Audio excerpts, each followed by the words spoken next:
Hello everyone, my name is जय Soni and welcome to एजुग्रोन। आज हम क्लास 11 का फर्स्ट चैप्टर से स्टार्ट कर रहे हैं जिसका नाम है सेट्स। ओके, और आप चाहे एमपी बोर्ड से बिलोंग करते हो, चाहे आप सीबीएसई से बिलोंग करते हो, क्योंकि सबका पैटर्न आपको पता है एनसीईआरटी से बिलोंग करता है। सारों का सिलेबस एनसीईआरटी डिसाइड कर रही है, तो एनसीईआरटी के हिसाब से आपका सिलेबस है। तो सभी के लिए ये जो सीरीज़ है हमारी आपके लिए महत्वपूर्ण है, बहुत ज़्यादा इंपॉर्टेंट है। यदि आपने पहले से पढ़ भी चुका है, पढ़ भी लिया है, तो आपके लिए ये जो वीडियो है बहुत इंपॉर्टेंट साबित होगी, क्योंकि आप बहुत ज़्यादा चीज़ें सीख रहे होगे और आपको जो लेवल की अंडरस्टैंडिंग होगी आपको वो वीडियो देखने के बाद पता चलेगी। तो यदि आप पूरी वीडियो को देखते हो तो ज़रूर आपके अंदर से आएगा कि मैंने आज कुछ नया सीखा या इस लेवल की अंडरस्टैंडिंग मुझे मिली है। तो आपको वीडियो देखनी है। अब हम स्टार्ट करते हैं। सबसे पहले हम देखते हैं कि सेट होता क्या है, सेट्स होते क्या हैं। ठीक है, सेट को यदि कोई हिंदी मीडियम से होगा तो सेट्स को हम बोलते हैं समुच्चय। अब समुच्चय का मतलब क्या होता है, तो सबसे पहले हम डेफिनेशन को देखते हैं। डेफिनेशन क्या होती है? A set is a well defined collection of objects. अब ऑब्जेक्ट का ऐसा नहीं कि ऑब्जेक्ट में सिर्फ आपके नंबर्स आ गए, नेचुरल नंबर्स आ गए या फिर रेशनल नंबर आ गए, ऐसा बिल्कुल भी नहीं है। यदि आप समुच्चय बनाना चाहो, सेट्स बनाना चाहो, तो यदि मैं कहूँ वॉवल, ठीक है, वॉवल्स कितने होते हैं इंग्लिश में, तो आप कहोगे जी 5 वॉवल्स होते हैं। तो 5 वॉवल्स कौन कौन से? ए, ई, आई, ओ, यू, ये सारों का वॉवल का सेट बन गया। तो यही समुच्चय है। समूह बना के आपने, और ब्रैकेट में, लेकिन ब्रैकेट कौन सा होना चाहिए सेट्स में? ये वाला। ऐसा नहीं कि ये बना दिया आपने छोटा ब्रैकेट या बड़ा ब्रैकेट, नहीं, सिर्फ ये चलेगा, सर्पाकार वाला। ठीक है, अब आपको इतनी चीज समझ में आ गई होगी। अब यदि हम बात करें क्रिकेट टीम की, कि जो है कल के मैच में, जैसे कल कोई मैच है, T20 का मैच है, तो कल के मैच में इंडिया टीम से कौन 11 प्लेयर खेलने वाले हैं, उसका भी आप सेट्स बना सकते हो, उसे भी आप इस तरीके से दर्शा सकते हो। ठीक है, अभी हम देखेंगे कि किस किस तरीके से हम दो फॉर्म होते हैं सेट को दर्शाने के। ठीक है, तो हम वो भी पढ़ रहे होंगे। अब यदि मैं बात करूं, थोड़ा सा एग्जांपल हम निजी लाइफ से लेते हैं। ठीक है, जैसे हम बात करते हैं, कोई लड़का है, जैसे रोहित की बात कर लेते हैं। ठीक है, रोहित वर्मा हो गया। ओके, रोहित वर्मा हो गया। अब हम मान के चलते हैं इनकी फैमिली है एक, जिसमें सोहित भी है। ओके, एक सोहित वर्मा हो गया, सोहित वर्मा हो गया, एक रोनित वर्मा हो गया। ठीक है, और एक जो है हम बोल देते हैं रीता वर्मा। ठीक है, ये जो है एक फैमिली है इनकी। तो यदि हम इसको सेट्स में बनाए, ठीक है, एक रोस्टर फॉर्म होता है और आगे हम चीजों को पढ़ेंगे। लेकिन यदि हम देखें कि रोहित कहां से बिलोंग कर रहा है, तो रोहित बिलोंग कर रहा है वर्मा फैमिली से। ठीक है, तो इस चीज को भी हम आगे पढ़ रहे होंगे। इसका जो ये सिंबल है आपका, इसे क्या कहते हैं हम? Belongs to. ठीक है, R belongs to Verma, Verma family. Okay, I hope आपको क्लियर हुआ होगा। तो हम एक सेट्स बना लेते हैं जिसमें हमने दर्शा दिया सबको, रोहित हो गया, सोहित हो गया, रोनित हो गया, ये रोस्टर फॉर्म हो गया। ठीक है, और भी सॉरी, इसके बाद हम देख रहे होंगे। अब आई होप आपको इतनी चीजें क्लियर हुई होगी कि ऐसा नहीं है कि सिर्फ नंबर्स को हम दर्शा रहे हैं, नंबर्स को भी दर्शाते हैं, लेकिन इन चीजों को भी हम दर्शा सकते हैं, चाहे वो आपके वॉवेल हो गए, चाहे कॉन्सोनेंट हो गए, चाहे आपके जो है इनफाइनाइट हो गए। ठीक है, इनफाइनाइट टर्म में हम जैसे बोल सकते हैं कि आपके सारे नेचुरल नंबर एक सेट्स में आ सकते हैं, बिल्कुल आ सकते हैं, सेट्स में दर्शा सकते हैं उनको। लेकिन वो कैसा होगा, कैसा सेट होगा? इनफाइनाइट सेट्स होगा। अब यदि हम वॉबल की बात करें, ये कैसा सेट्स है? ये सेट है आपका finite set. Okay, I hope आपको इतना क्लियर हुआ होगा। अब हम नेक्स्ट देखते हैं। ओके, सबसे पहले तो हम समझ लेते हैं इनको। इनको कैसे? आपको पता होनी चाहिए, ये सारी चीज आपको सेट्स में लगने वाली है, और जो ज्यादा महत्वपूर्ण है वो भी देखेंगे। यदि जो जेई की तैयारी कर रहा है तो वो भी कमेंट सेक्शन में बता सकता है, ताकि हम उनको भी जो इंपॉर्टेंट बनते हैं उस लिहाज से भी हम पढ़ रहे होंगे, लेकिन वो बता दें ताकि हम एक्स्ट्रा चीजें उनके हिसाब से भी देखते चलें। लेकिन आपका वो लेवल भी यहाँ पे कंप्लीट कराया जाएगा। ओके, अब हम देखते हैं सबसे पहले एन। एन किसे दर्शाता है? The set of all natural numbers. Okay, N जो है, एन किससे दर्शाएगा? एन जो है all set of all natural numbers को दर्शाएगा। जैसे नेचुरल नंबर्स कौन कौन से होते हैं आपके? 1 हो गया, 2 हो गया, 3 हो गया, ऐसे सो ऑन।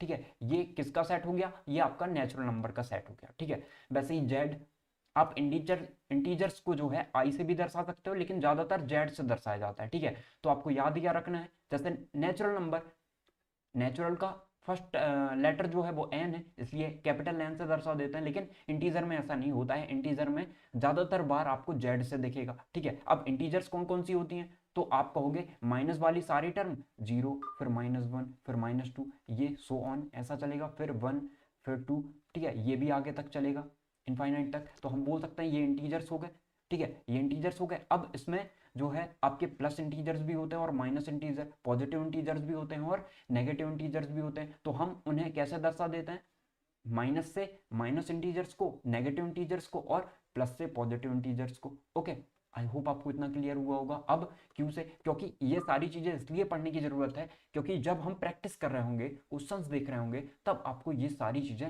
लगने वाली है। ओके, तो क्यू, क्यू क्या है आपका, क्यू जो है the set of rational numbers है, ठीक है। क्यू क्या है, रेशनल नंबर्स है। अब हम देखते हैं, रेशनल नंबर आर से नहीं दर्शाते, आपको पता होगा, रेशनल रियल नंबर को हम आर से दर्शाते हैं, इसलिए याद रखना पड़ेगा आपको, ठीक है। अब क्यू जो है द सेट ऑफ, क्यों, क्योंकि सीधे पता देता है हमें कि एक्स, जैसे हमें इस तरीके से दे दिया कि एक्स जो है ना, एक्स सच दैट, इसको हम कैसे पढ़ते हैं, अभी मैं आगे भी बताऊंगा आपको फॉर्म कैसे बनाते हैं हम सेट्स की, तो ये आपको पता होनी चाहिए। ये जो है सच दैट करके पढ़ते हैं हम इसे, ठीक है, ये सच दैट पढ़ते हैं इसे, x such that x belongs to, हमें क्या दे दिया गया, हमें दे दिया गया क्यू, ठीक है। अब आपको याद होने चाहिए कि क्यू किसे कह रहे हैं, ठीक है, रेशनल नंबर को कह रहे हैं, इसलिए आपको पता होना चाहिए। जैसे हमने ऐसा बता दिया, इसके बाद हमने कोई टर्म बता दी यहाँ पे, ठीक है, वो एग्जांपल से मैं आगे बता रहा हूँ आपको। तो इस तरीके से हम सेट को बनाते हैं, ठीक है, और इसका रोस्टर फॉर्म बनाते हैं फिर हम। तो आई होप आपको क्लियर हुआ होगा, इसलिए आपको ये सारी जानकारी पता होनी चाहिए, ठीक है। अब ज्यादातर तो आपको क्या लगता है, नेचुरल नंबर लगेगा, इंटीजर्स लगेंगे, ठीक है, रियल नंबर्स लगते हैं, और बस इससे ज्यादा इंपॉर्टेंट जो हैं आपको वो देखते चलेंगे हम, ठीक है। अब सबसे पहले हम देखते हैं Q, the set of all rational numbers, ठीक है। रेशनल नंबर क्या होते हैं, रेशनल नंबर जिन्हें हम पी अपॉन क्यू के रूप में दर्शा सकते हैं, ठीक है। तो पी अपॉन क्यू के रूप में आपके, यदि हम देखें, 1 सेकेंड इनको रेस कर देते हैं, यदि आपको समझ में आ गया होगा। अब हम यहाँ पे देखते हैं, ठीक है, कि आपका क्यू जो है वो the set of all rational numbers है। अब ऑल रेशनल नंबर्स में आपके जो है, हम बोल सकते हैं माइनस वाली टर्म भी आएगी आपकी और प्लस वाली टर्म भी आएगी, क्योंकि माइनस वाले भी क्या है, रेशनल नंबर है ना। तो आप बोल सकते हो कि -1 हो गया आपका, या फिर यहाँ पे हम 1 भी है आपका, 1/2 भी रेशनल नंबर है, इस तरीके से चलता जाएगा। तो आप बोल सकते हो इतना, ठीक है, इस तरीके से आप रेशनल नंबर में दर्शा देते हो इन्हें। अब the set of real numbers, real number क्या होता है, अभी हम जब कॉम्प्लेक्स नंबर्स पढ़ रहे होंगे ना, कॉम्प्लेक्स नंबर पढ़ेंगे, तब आपको वहां पे समझ में आ जाएगा। कॉम्प्लेक्स मतलब सम्मिश्र संख्याएं, जैसे कि आपके रियल नंबर होंगे, इमेजनरी नंबर होंगे, तो वहां पे हम डिसाइड, वहां पे मैं आपको बता रहूंगा। अभी हल्की सी जानकारी मैं आपको दे देता हूं, यदि अंडर रूट में आपका माइनस यदि आ गया है, ठीक है, माइनस कैसा, माइनस इन द सेंस -√3, ठीक है, -3 √-3 इस तरीके से दर्शाया है, तो ये जो है इमेजनरी नंबर होते हैं, ठीक है। तो वहां पे देखेंगे हम, इसलिए हम माइनस को जो है आई से दर्शा देते हैं। ओके, तो वहां पे हम देख रहे होंगे ये सारी चीजों को, आई होप आपको क्लियर हुआ होगा इतना। तो कॉम्प्लेक्स नंबर में देखेंगे, पहले क्या होता था, फर्स्ट चैप्टर होता था आपका, लेकिन जब से एनसीईआरटी को फॉलो कर रहे हैं स्टेट आपके जो हैं, ठीक है, पहले सीबीएसई में तो था ही, लेकिन जब से स्टेट जो आपके बोर्ड हो गए वो भी एनसीईआरटी को फॉलो कर रहे हैं, तब से जो है सेट्स आपका फर्स्ट चैप्टर हो गया, ठीक है। तो देखते हैं हम, the set of real number की बात करें तो सारे रियल नंबर आपके जो हैं क्या हैं, सारे आपके रेशनल नंबर आ जाते हैं, यहाँ पे आपके जो है इंटीजर्स आ जाते हैं रियल नंबर में। सिर्फ कौन नहीं आते, ये इमेजिनरी नंबर, ठीक है। अब Z the set of positive integers, तो मैंने आपको पहले ही बता दिया। Q plus the set of positive rational numbers, ठीक है, रेशनल नंबर जो मैंने बताया ना यहाँ पे कि माइनस में भी होते हैं ये, ठीक है, कहो -1/2 हो, ऐसा चलते चले। ओके, अब इतनी बात आपको समझ में आ गई होगी। आर प्लस मतलब the set of positive real numbers, जो मैंने आपको पहले भी बताया, ठीक है। रियल नंबर भी कैसे होते हैं, पॉजिटिव भी हो सकते हैं और नेगेटिव भी, लेकिन इमेजिनरी नहीं होना चाहिए। ओके, आई होप आपको इतना समझ में आया होगा। अब हम देखते हैं, there are 2 methods of representing a set, जो मैंने आपको पहले भी बताया है कि सेट को रिप्रेजेंट करने की 2 मेथड है।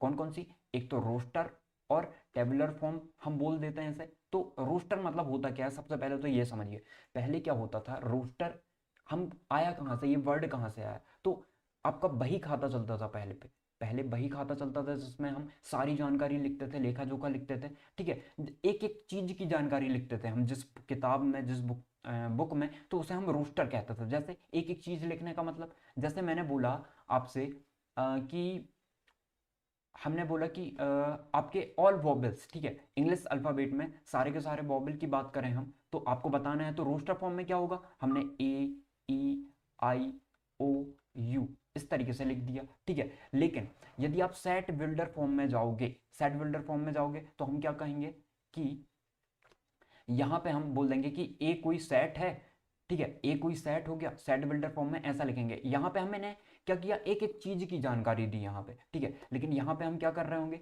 X such that x belongs to all vowels, ठीक है, ऐसा लिख दिया हमने, इंग्लिश अल्फाबेट्स ऑल वॉवल्स ऐसा कर दिया हमने, यहाँ पे लिख देंगे और ब्रैकेट को बंद कर देंगे, इस तरीके से हम करते हैं। ओके, तो आपको समझ में आ गया होगा कि रोस्टर या फिर टेबुलर फॉर्म क्या होता है और सेट बिल्डर फॉर्म क्या होता है। ओके, तो थोड़ा सा हम एक दो एग्जांपल और ले लेते हैं। यदि मैंने आपको बोला कि ऐसा बोल देता हूं मैं कि ये लिखा है 1 2 3 4 5, ठीक है, इसे आपको सेट बिल्डर फॉर्म में बनाना है। सेट बिल्डर फॉर्म में बनाने के लिए क्या करना है आपको, सेट बिल्डर फॉर्म में बनाने के लिए मान के चलते हैं कोई सेट ए है, ए को बना रहे हैं हम, तो ये हमेशा कैपिटल रहता है आपका, और फिर ये वाला लगेगा कोष्टक जो है आपका, ब्रैकेट जो है ये वाला लगना है, वो मैंने आपको पहले ही बता दिया। अब यदि नहीं लगाओगे तो गलती होगी आपके एग्जाम में और नंबर कट जाएंगे, ठीक है। आपके नंबर कहाँ ना कटें, कहाँ आप बचा सकते हो नंबर्स को, हम ये भी देख रहे होंगे, हर चीज के बारे में डिस्कस करेंगे। अभी हम देखते हैं जिस चीज के बारे में हम पढ़ रहे हैं। ओके, तो देखिए यहाँ पे आपने एक्स लिखा सबसे पहले, एक्स सच दैट, पढ़ते कैसे हैं, एक्स सच दैट, जहां पे एक्स जो है किसको, ए का एलिमेंट, ए का एलिमेंट है, ठीक है, ए का एलिमेंट है, तो एक्स जो है ना, यहां पे हम इसको कर रहे हैं, x जो है belongs to natural number,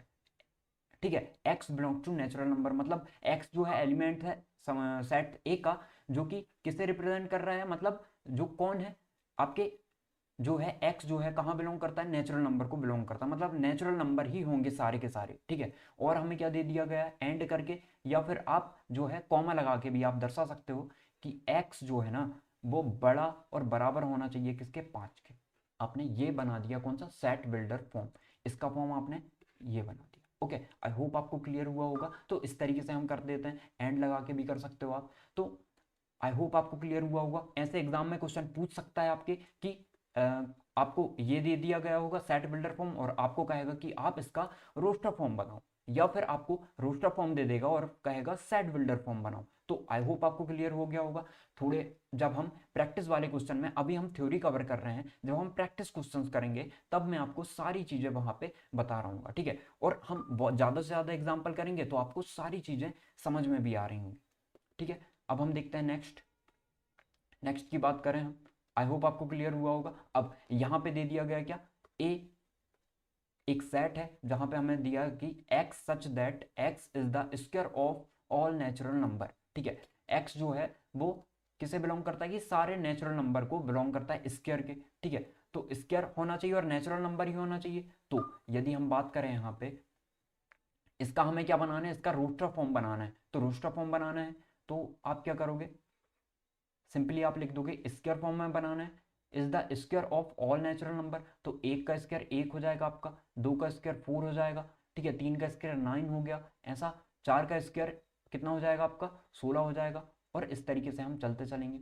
okay, और ये, अब यदि मैं आपसे पूछूं ये फाइनाइट है या इनफाइनाइट, मतलब ये निश्चित संख्या में एलिमेंट्स रहेंगे इसमें, या फिर आप बता नहीं सकते, इनफाइनाइट रहेंगे, ठीक है। तो आप बताइए, इसका आपको कमेंट सेक्शन में जवाब देना है कि ये जो है ये सेट इनफाइनाइट है या फाइनाइट है। अभी देखेंगे सबके बारे में, ठीक है। आई होप आपको क्लियर हो जाएगा। तो इतनी चीजें आपको समझ में आ गई होगी, एक दो एग्जांपल हम ले लेंगे, लेकिन आपको इतना तो समझ में आ गया होगा। अब हम जब प्रैक्टिस कर रहे होंगे ना, तब हम सारी चीजों को डिस्कस करेंगे, ठीक है। अभी इतना सफिशियंट है। अब हम देखते हैं next, types of sets. Okay, types of sets मतलब सेट्स के प्रकार, आपके समुच्चय के प्रकार कितने होते हैं। तो सबसे पहले आता है एम्प्टी सेट, फिर सिंगलटन सेट, फाइनाइट और इनफाइनाइट सेट, यूनिवर्सल सेट और इक्वल सेट, ठीक है। तो देखते हैं एक इक्विवेलेंट सेट्स भी होता है। और सबसे पहले आपको कॉर्डिनल में समझा दूं, कॉर्डिनल मतलब क्या होता है। यदि मैं कहूं कॉर्डिनल, कॉर्डिनल या कॉर्डिनैलिटी, ठीक है, कॉर्डिनल या कॉर्डिनैलिटी, यदि अब इसको मैं कैसे समझाऊं, मान के चलते हैं कि आपके भाई की शादी हो रही है, ठीक है, आपके भाई की क्या हो रही है, शादी हो रही है। तो वहां पे जो है सामने वाले ने आपसे, मतलब लड़की वालों ने, जब आप बारात लेके जाओगे तो पूछेंगे ना वहां पे कि आप कितने लोगों को लाओगे, हर जगह होता है इतना, ठीक है। तो आपने क्या बोल दिया, हम 50 लोगों को लाएंगे, ठीक है, या हम 150 लोगों को लाएंगे, या 100 लोगों को लाएंगे, आपने इतना बोल दिया।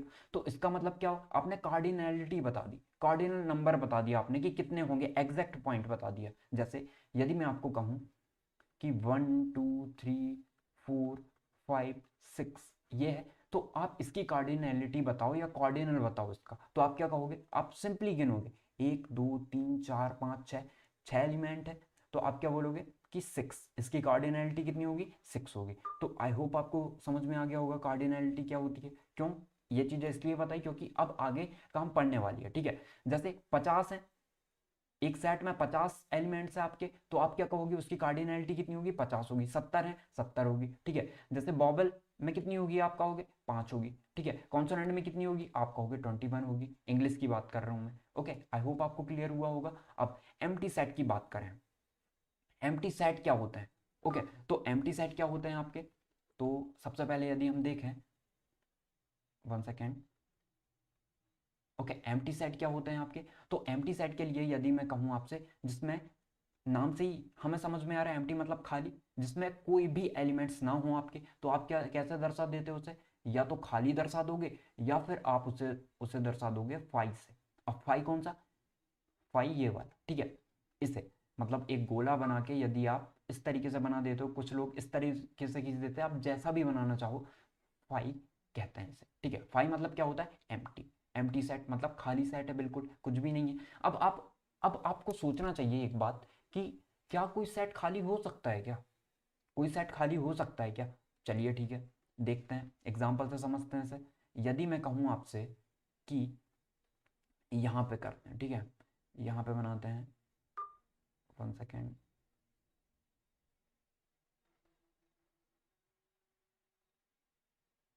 1 सेकेंड, ओके, हाँ, चलिए यहाँ कर देता हूँ, फिर मैं बदल दूंगा। तो सबसे पहले तो हम एम्प्टी सेट समझ लेते हैं क्या होता है। तो यदि मैं आपसे कहूँ कि एक्स सच दैट, ठीक है, ये सेट बिल्डर फॉर्म में है, आपको रोस्टर फॉर्म में चेंज बदलना है इसको, ठीक है। मैंने कहा आपको x such that x belongs to natural number and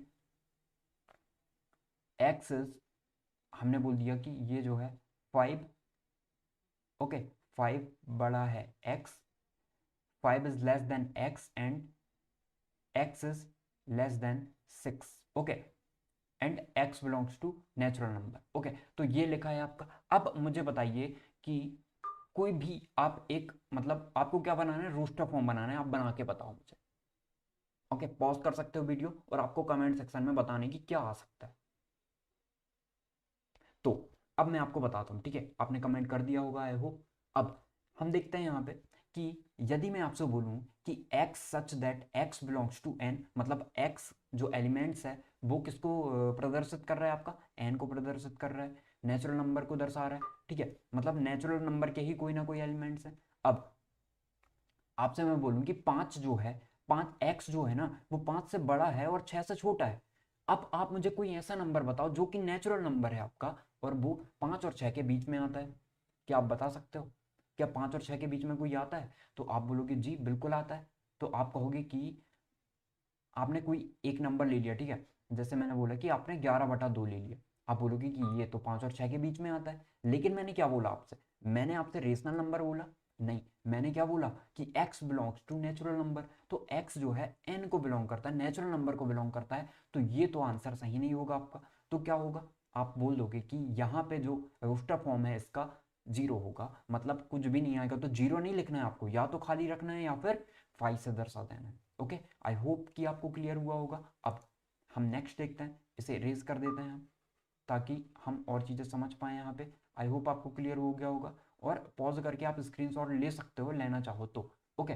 अब हम देखते हैं नेक्स्ट, इसको हम लिखे रहने देते हैं, ठीक है, ताकि आपको समझ में आए कि इसे हम कैसे दर्शाते हैं। या तो 5 से दर्शा देते हैं या फिर हम कुछ भी नहीं लिखते इसमें, ठीक है। अब सिंगलटन सेट, सिंगलटन सेट का मतलब क्या होता है कि सिर्फ एक, मतलब कोई आपके रोस्टर फॉर्म में यदि आप दर्शाओ तो आपके सेट में एक एलिमेंट होना चाहिए, ठीक है, सिर्फ एक संख्या या एक कुछ भी होना चाहिए। तो जैसे कि मैंने बोल दिया कि 5, ओके, 5 बोल दिया मैंने, है ना। अब या फिर बोल दिया मैंने 6, ऐसा बोल दिया, ठीक है। तो बात ये हो गई। अब कैसे दर्शा सकते हैं हम, आप कुछ भी समुच्चय में आप कुछ भी दर्शा सकते हो। जैसे हमने बोला कि जो मोहन है ना, जो मोहन है उसकी फैमिली में केवल एक पर्सन है जो कि खुद मोहन है, मतलब उसके घर में सिर्फ एक आदमी रहता है वो, और सिर्फ मोहन है। तो आप क्या बताओगे, मोहन, यहां पे लिख दोगे आप मोहन, तो एक एलिमेंट हो गया, ठीक है। अब यदि मैंने बोला आपसे कि एक नंबर है 5678, आप मुझे बताओ कि 6 की फेस वैल्यू क्या होगी, 6 की फेस वैल्यू क्या होगी, तो आप बोलोगे जी 6, ओके। 6 की फेस वैल्यू अलग है, प्लेस वैल्यू अलग है, ठीक है। आई होप आपको ये क्लियर हुआ होगा। नहीं पता है तो यदि हम 5 की फेस वैल्यू देखें तो 5 है, प्लेस वैल्यू देखें तो क्या होगी, 5 की प्लेस वैल्यू, 5 कहाँ पे आ रहा है, इकाई, दहाई, सैकड़ा, हजार, हजार भी टर्म में आ रहा है, तो 1 2 3, ठीक है, इस टाइप से होगा। यदि मैं कहूँ आपसे 7 की फेस वैल्यू क्या है, तो आप कहोगे जी 7 है। यदि मैं कहूँ 7 की प्लेस वैल्यू क्या है, तो आप कहोगे 70 है। ये चीज़ है, सारी चीज़ों की आपके पास जानकारी होनी चाहिए, ठीक है। आई होप आपको क्लियर हुआ होगा। ऐसे बहुत से एग्जाम्पल हैं जो सिंगलटन सेट में आप बता सकते हो, ओके। अब हम देखते हैं फाइनाइट या इनफाइनाइट सेट, ओके, जो मैंने आपको पहले भी हल्की सी इसके बारे में आपसे डिस्कस कर रखा है, ओके। अब फाइनाइट सेट क्या होता है कि हमने बोला कि x such that x belongs to natural number and x is odd number, okay. x is odd number, मतलब x जो है वो ऑड नंबर है, ठीक है। तो क्या होगा, ये फाइनाइट होगा या इनफाइनाइट होगा, आपसे यदि मैं पूछता हूं तो आप कहोगे, लिख के देखते हैं, ठीक है, रूस्टर फॉर्म में बदल के देखते हैं इसे। तो आप कहोगे जी इस तरीके से हम बनाएंगे, और x जो है ऑड नंबर है सारे के सारे, और x belongs to natural number, मतलब एलिमेंट्स जो हैं वो सिर्फ और सिर्फ नेचुरल नंबर के होने चाहिए। तो आप कहोगे कि 1 हो गया, 3 हो गया, ठीक है, फिर 5 हो जाएगा आपका, फिर 7 हो जाएगा। तो ये जो है आपकी चलती चलेगी, 101 आ जाए, ठीक है, 191 आ जाए, 1001 आ जाए, 10,001 आ जाए, 1,01,000 आ जाए, 1,05,000 आ जाए, तो क्या होगा, ये सारे क्या हैं, ठीक है, 1,07,00,000 आ जाए, तो ये सारे क्या हैं आपके, ये सारे जो हैं ऑड नंबर है। तो आप लिखते रहोगे, समाप्ति नहीं होगा। तो आप क्या कह दोगे, ये सेट जो है ना वो इनफाइनाइट सेट है, ये सेट जो है वो इनफाइनाइट सेट होगा, ओके। अब यदि मैं बताऊं कि इंडिया टीम में कितने खिलाड़ी खेल रहे हैं, आज के मैच में इंडिया टीम में कितने खिलाड़ी खेल रहे हैं, तो आप कहोगे ये सेट यदि बनाना है तो आप कितने का बना लोगे, 11 का बना लोगे, ठीक है। तो 11 का बनाया आपने, तो ये कैसा सेट हुआ, फाइनाइट सेट हुआ या इनफाइनाइट सेट हुआ, तो आप कहोगे जी फाइनाइट सेट हुआ, ठीक है। तो एक दो एग्जाम्पल हम और ले लेते हैं, ओके। यदि मैंने कहा कि x such that x belongs to n and, okay, x जो है x इज ग्रेटर देन 6, अब आप मुझे बताइए, पॉज करके आप कमेंट सेक्शन में लिख सकते हो कि क्या आने वाला है इसका, ओके। आई होप आपने कमेंट कर दिया होगा, ओके, पॉज करके। अब हम देखते हैं, मैं बताता हूँ आपको कि जो x जो है ना वो n को बिलोंग करता है, मतलब नेचुरल नंबर को बिलोंग करता है, और x जो है वो, x जो है वो 6 से बड़ा है। अब x से 6 से बड़ा है, मतलब कौन कौन आ गया, 7 आ गया, 8 आ गया, 9 आ गया, आपके 100, 1,000, 1,00,000 सारे तो 6 से बड़े हैं ना। तो ये भी कैसी टर्म चलने वाली है, ये भी इनफाइनाइट टर्म होगी, ओके। आई होप आपको समझ में आया होगा। अब हम देखते हैं, इतना क्लियर हो गया होगा आपको। अब हम देखते हैं यूनिवर्सल सेट, ठीक है। आई होप ये क्लियर दिख रहा होगा आपको यहाँ से, ठीक है। ये ना दिख रहा होगा तो अब हम देखते हैं यूनिवर्सल सेट क्या होता है, ओके, 1 सेकेंड।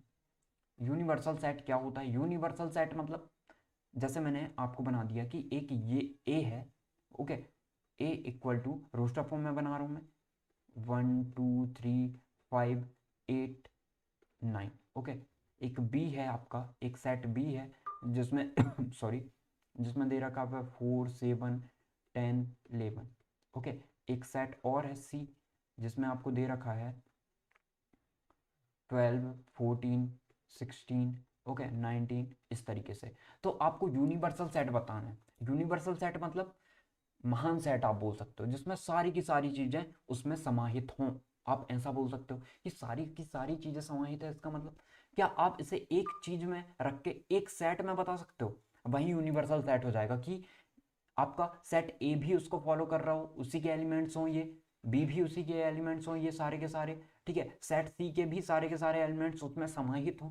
तो आप क्या बोलोगे कि एन बिलोंग्स टू, ठीक है, एन क्या हो गया, नेचुरल नंबर, तो इसमें एक भी है आपका, दो भी है, तीन भी है, चार भी है, और सारे के सारे एलिमेंट्स आपके एन में आ जाएंगे। तो ये जो एन है ना, वो आपका यूनिवर्सल सेट हो। ओके, आई होप आपको क्लियर हुआ होगा।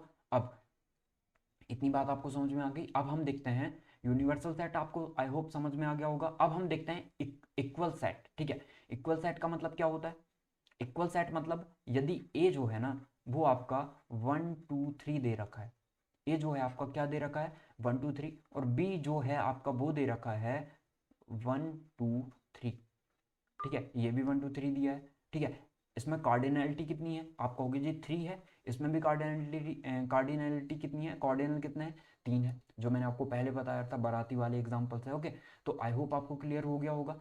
तो इसकी कार्डिनलिटी कितनी है? 3 है। अभी हम इक्विवेलेंट सेट भी देखेंगे, इक्विवेलेंट सेट भी देखेंगे, लेकिन ये इक्वल सेट है, ठीक है, दोनों में कंफ्यूजन नहीं होना है। एक और चीज़ मैंने लिखनी जो है आपको लिखा नहीं है यहाँ पे, पर वो भी थोड़ा सा आपको पता होना चाहिए उसके बारे में भी, ठीक है। तो क्या कहोगे आप कि ए और जो बी है ना वो इक्वल सेट हैं, दोनों के दोनों कैसे हैं? इक्वल सेट है। आई होप आपको क्लियर हुआ होगा। अब इतनी बात आपको समझ में आ गई। अब हम देखते हैं यहाँ पे इक्वल सेट। अब आपको बताना है इक्वल सेट है क्या नहीं है, ठीक है। यदि मैं कहूँ ये 1 2 3 4 है और बी है आपका 1 2 3, अब आप मुझे बताइए ये इक्वल सेट है या नहीं है? ओके, पॉज करके आपको कमेंट सेक्शन में बताना है। आई होप आपने कमेंट कर दिया होगा। अब यदि मैं आपसे कहूं कि ए यहाँ पे ना, 1 सेकेंड, 1 सेकेंड, हाँ हो गया, ठीक हो गया। अब यदि आप कहोगे 1 2 3 तो इसमें है, लेकिन क्या 4 है इसमें? तो कहोगे 4 तो इसमें नहीं है, मतलब ये इक्वल सेट हो ही नहीं सकते। Okay, 1 second.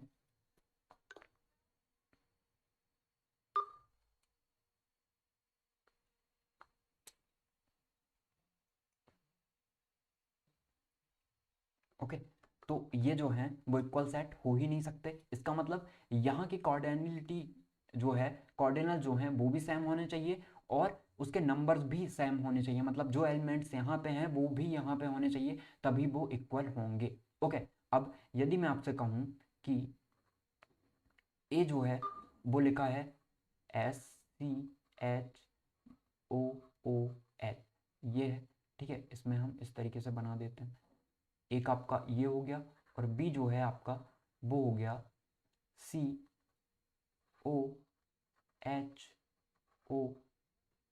1 सेकेंड, इसे हम रेस कर देते हैं ताकि अच्छे से क्लियर हो पाए आपको। पूरा ही मिल गया ये। यदि मैं कहूँ आपसे कि ये C आ गया, ये O आ गया, ये H आ गया, ये L आ गया, ये O आ गया, ठीक है।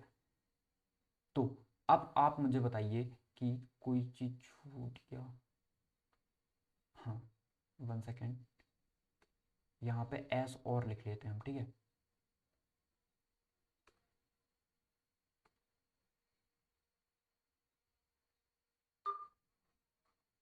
ये स्कूल लिखा हुआ है, और ये लिखा है आपका COHS, ओके, और O। अब आप मुझे बताइए क्या ए और बी जो है इक्वल सेट हैं? तो आप कहोगे, कमेंट सेक्शन में बताना है आपको, ठीक है। अब मैं बताऊं आपको, यदि हम बात करें कि इक्वल सेट हैं या नहीं, तो मैं आपसे कहूँगा बिल्कुल इक्वल सेट हैं, क्योंकि इसमें जो है आपका ऐसा नहीं है कि आपका सेम पोजीशन में होना चाहिए, मतलब यदि हम कहें कि ये जैसा लिखा है यहाँ पे वैसे ही होना चाहिए, तो ऐसा बिल्कुल भी नहीं है। ठीक है, ये अरेंजमेंट इनका अलग अलग हो सकता है कि एस यदि सामने है तो एस बाद में आ सकता है, लेकिन ये होना चाहिए कि यदि एस इसमें है तो इसमें भी है, ठीक है, सी इसमें है तो इसमें भी है, ओ इसमें है, ओ इसमें है तो इसमें भी है, एल इसमें है तो इसमें भी है, मतलब ये इक्वल सेट होगा आपका। ओके, आई होप आपको इतना क्लियर हो गया होगा। अब हम देखते हैं इक्विवेलेंट सेट क्या होते हैं। ठीक है, तो हम इरेज कर देते हैं इतना। आप एक स्क्रीनशॉट लेना चाहो तो ले सकते थे, पहले आप पहले भी ले सकते थे क्योंकि ये अभी इरेज किया हूँ मैंने, है ना। अब हम देखते हैं इक्विवेलेंट सेट क्या होते हैं आपके, समझ जाओगे आप। इक्विवेलेंट सेट की बात करें हम तो क्या होते हैं वो, इक्विवेलेंट सेट का मतलब होता है कि आपकी जो कार्डिनैलिटी है ना वो सेम होनी होनी चाहिए। मतलब यदि इसमें आपके चार एलिमेंट हैं, चार एलिमेंट्स हैं, जैसे हमने ए बता दिया कि सेट सेट ए है ये, और बी सेट जो है ना वो आपका ए बी सी डी से दर्शा दिया हमने, तो ये जो है ना वो इक्विवेलेंट सेट होगा। क्यों? क्योंकि इसकी कार्डिनैलिटी कितनी है, 4 है, इसकी भी 4 है। ओके, देखो बाराती वाले एग्जांपल से मैंने समझाया था आपको, तो आई होप आपको क्लियर हो गया होगा। अब हम नेक्स्ट देखते हैं। इसमें कुछ भी आपको प्रॉब्लम हो तो आप कमेंट सेक्शन में बता सकते हो। ओके, 1 सेकेंड, ये ओके। अब आपको एक चीज़ और पता होनी चाहिए, सबसे पहले मैं उसको बता देता हूँ फिर हम देखेंगे। सब सेट, ओके, सब सेट्स आप बोल सकते हो। सब सेट मतलब उप समुच्चय जिसे हम बोलते हैं। ठीक है, अब उप समुच्चय क्या होता है? उप समुच्चय वो है जिसमें समुच्चय की सारे एलिमेंट्स इसमें हों। जैसे यदि मैं आपसे बोलूं कि एक सेट है, ए इक्वल टू दे रखा है आपको 1 2 3, ठीक है, और एक सेट बी है, यदि आपको बताना है कि कि हम सबसेट को कैसे दर्शाते हैं, इस तरीके से कि ए सबसेट है बी का, सॉरी 1 सेकेंड, कि बी सबसेट है ए का, इस तरीके से दर्शाएंगे ना हम। 1 सेकेंड, कि बी जो है वो सबसेट है ए का, तो कैसे दर्शा सकते हैं हम? तो सबसे पहले कोई भी सबसेट हो, उसमें कोई भी सबसेट हो आपका, उसमें आपका फाई होगा ही होगा, उसमें आपका फाई एक एलिमेंट होता ही होता है। अब सबसेट कैसे निकालते हो आप? तो सिंपली आप क्या काम करो, किसी का भी सबसेट निकालना है, ये भी आपके एग्जाम में पूछ लिया जाता है। यदि मान के चलते हैं ए का ही सबसेट निकालना है कि कितने होंगे, ठीक है, तो आप बोलोगे कि 2 की पावर n, 2 की पावर n मतलब जितने एलिमेंट्स इसमें है ना उतने की आप पावर कर दो। ठीक है, n इज इक्वल टू क्या है यहाँ पे, कार्डिनैलिटी कितनी है, जो कि मैंने आपको पहले इसलिए समझाया था, जो कि इंपॉर्टेंट है। इसकी कार्डिनैलिटी आप कहोगे कितनी है, 3 है। कार्डिनल कितने हैं, 3 है, तो आप क्या कहोगे यहाँ पे n इज इक्वल टू कितना है, 3 है। यहाँ पे जो है n इज इक्वल टू 3 दे रखा है, तो 2n निकालोगे तो कितना आएगा, 2n की वैल्यू कितनी आ जाएगी, 2 की पावर 3 मतलब 8। मतलब सब सेट जो है आपके, इसमें एलिमेंट्स कितने होने चाहिए, 8 होने चाहिए। ठीक है, तो आप बोलोगे सब सेट कितने होने चाहिए, 8 होने चाहिए, तो एक तो ये हो गया आपका। दूसरा क्या होगा, सब में एक एक एलिमेंट ले लेंगे हम, ठीक है। इससे क्या क्या बोलते हैं आपको कमेंट सेक्शन में बताना है, यदि एक होगा तो क्या बोलेंगे, ठीक है। अब दो हो गया आपका, एक एक 3 हो गया। ओके, इस तरीके से आप दो दो लेंगे हम, तो एक दो ले लिया एक बार हमने, एक बार ले लिया 2 3, एक बार ले लिया हमने 3 1। ओके, ये कितने हो गए, 1 2 3 4 5 6 7, अब 7 ही हुए ये तो जो पहले से सेट था ना वो भी इसमें आएगा, 1 2 3, तो इस तरीके से 8 हो गए, जो कि मैंने पहले निकाल लिया। यदि यहाँ पे मान के चलते हैं 5 एलिमेंट्स हैं, 5 एलिमेंट्स है तो निकाल लोगे कितना आ रहा होगा आपका, 32। ठीक है, देखिए 4 4 चौको 16, 16 दूनी 32, बिल्कुल 32 आ जाएगा, तो 32 आपके सबसेट बन रहे होंगे। ओके, तो इस तरीके से हमें करना होता है। अब यदि मैं आपसे बोलूं, यहाँ पे हमें एग्जाम्पल से देखना है, ठीक है, एग्जाम्पल नंबर 9 नहीं है ये, 1 आप मान सकते हो, ठीक है। अब आपको बताना है कॉन्सिडर द सेट्स, आपको दिया है 5, A equal to 1 3, B equal to 1 5 9, मतलब सेट बी है जिसमें एलिमेंट्स कौन कौन से है, 1 5 9 है, सी 1 3 5 7 9। अब इंसर्ट द सिंबल, ये मतलब सबसेट है और सबसेट नहीं है, between each of the following pair of sets. ठीक है, तो आपको बताना है कि सबसेट है या नहीं है। ठीक है, अब हम देखते हैं, फाई जो है वो सबसेट है बी का, तो फाई है वो हर सबसेट में होता ही है, ये तो पता ही है आपको। ठीक है, तो फाई जो है सबसेट है बी का, बिल्कुल। आप कहोगे ए सबसेट है बी का, तो आप क्या बोलोगे यहाँ पे, यदि आप बोलोगे 1 3 जो है इसमें 3 तो है नहीं, इसमें 3 नहीं है, मतलब बी में 3 नहीं है, तो आप क्या बोलोगे कि ए जो है वो बी का सबसेट नहीं है। इस तरीके से दर्शाओगे आप। ए और सी में देखेंगे तो 1 और 3 एलिमेंट्स जो है सी में है, तो आप कहोगे कि ए सबसेट है सी का, ए सबसेट है सी का, इस तरीके से बोलोगे आप। ओके, आई होप आपको क्लियर हुआ होगा। अब यदि हम कहें कि बी ब्लैंक सी, अब आपको ये कमेंट सेक्शन में बताना है कि इसका आंसर क्या होगा, ठीक है। अब आई होप आपको क्लियर हो गया होगा। जो भी प्रॉब्लम होगी आप कमेंट सेक्शन में पूछ सकते हो, ओके। और जो भी चीज़ों में आपको प्रॉब्लम होगी आप कमेंट सेक्शन में पूछ सकते हो। इसी तरीके से हम चल रहे होंगे। अब हम जो है आपके क्वेश्चन आंसर डिस्कस करेंगे नेक्स्ट सेशन में, ठीक है। और जो भी इंपॉर्टेंट चीज़ें बचेगी वो भी हम डिस्कस कर रहे होंगे। आई होप आपको चीज़ें क्लियर हो गई होंगी। Thank you.